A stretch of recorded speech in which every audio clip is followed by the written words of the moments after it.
Data is the lifeblood of today's businesses.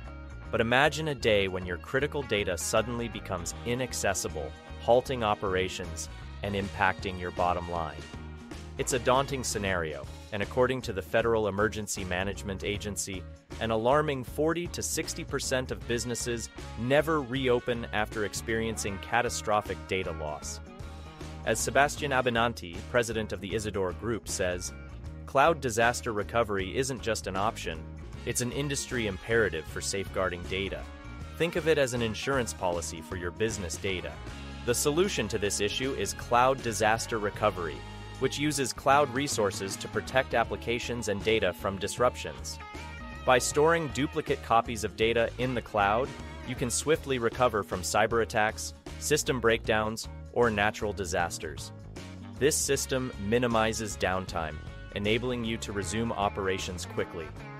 Cloud disaster recovery begins with continuous data replication. Essential data is stored in remote virtual machines within data centers, constantly monitored for any irregularities.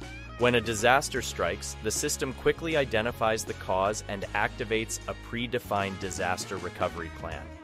This facilitates rapid data retrieval from the cloud, allowing you to restore operations with minimal downtime. The benefits are substantial.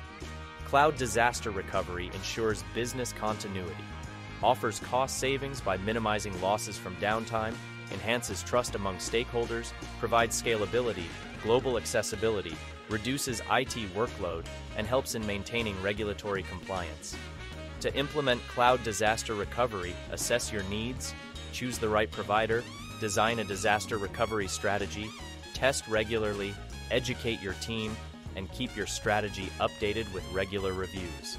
As a leading provider of managed cybersecurity services and cloud-based disaster recovery, the Isidore Group is ready to guide you through this process.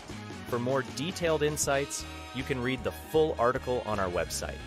And don't forget, you can add this to your Spotify playlist for easy access.